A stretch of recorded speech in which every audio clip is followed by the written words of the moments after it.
Noong mga araw na iyon, sinabi ng Panginoon kay Moises, "Bakit mo ako tinatawag? Palakarin mo ang mga Israelita. Itapat mo sa ibabaw ng dagat ang iyong tungkod. Mahati ang tubig at matutuyo ang lalakaran ninyo. Lalo kong pagmamatigasin ang mga Ehipsyo at pasusundan ko kayo sa kanila. Ngunit doon sila lilipulin. Ang mga Ehipsyo, ang mga kawal ng Faraon, pati ang kanilang mga karwahe.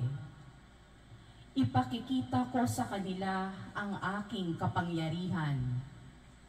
Sa gayon, malalaman ng mga Ehipsyong iyon na ako ang Panginoon."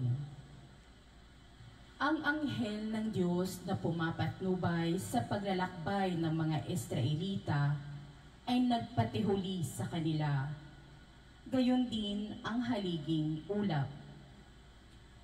Ang ulap ay lumagay sa pagitan ng mga Israelita at ng mga Ehipsyo at lumatag ang kadiliman. Dumating ang gabi at ang mga Ehipsyo ay di makalapit sa mga Israelita. Itinapat ni Moises ang kanyang tungkod sa ibabaw ng dagat. Magdamag na panaihip ng Panginoon ang isang malakas na hangin mula sa silangan at nahati ang tubig. Ang mga Israelita'y bumagtas sa dagat na ang nilakaray tuyong lupa sa pagitan ng animoy pader na tubig.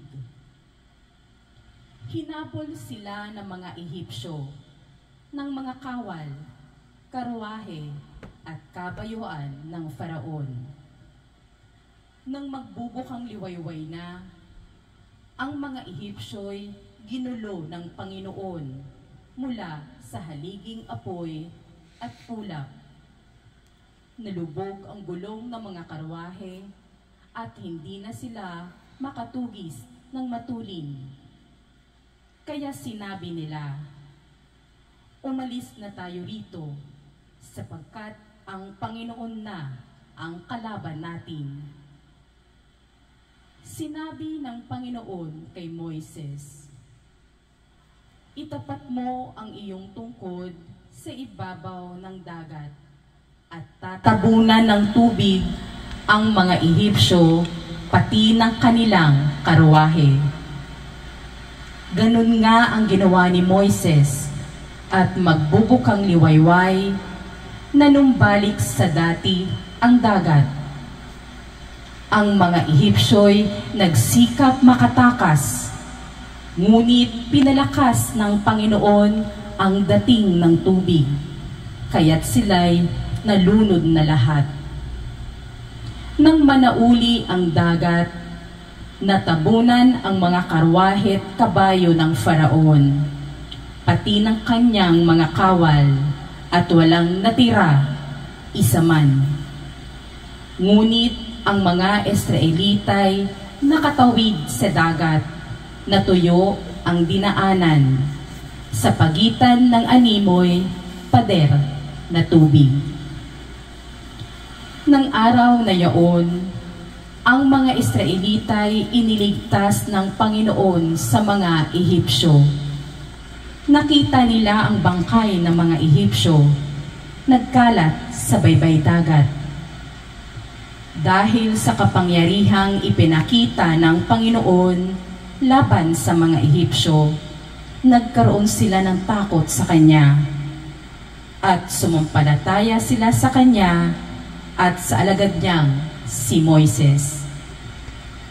Ito ang inawit ni Moises at ng mga Israelita para sa Panginoon. Ang Panginooy atin ngayong awitan sa kanyang kinamtang dakilang tagumpay. Ang mga kabayo't kawal ng kaaway Sa pusod ng dagat, lahat natabunan. Ang salita ng Diyos. Salamat sa Diyos.